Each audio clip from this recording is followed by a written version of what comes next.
Welcome to a Foxy Tech Tips tutorial on clearing the cache of your TikTok account. If you find this video helpful, please consider subscribing to my channel and liking the video. Open up TikTok and tap on your profile icon in the bottom right corner of the homepage.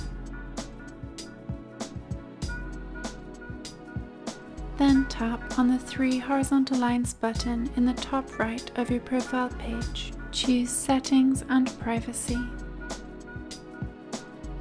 Scroll down and under the heading of Cache and Cellular Data, tap on Free Up Space.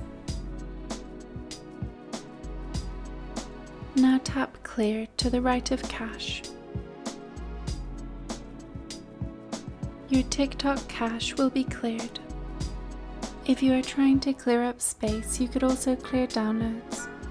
This will include effects, filters, stickers, and gifts though, so only do this if you don't mind losing those things.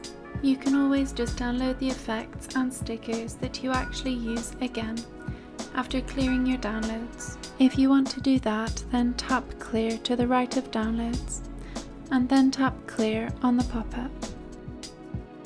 And that draws an end to this tutorial. Please like the video if you found it helpful and subscribe to Foxy Tech Tips for more TikTok tips and tricks.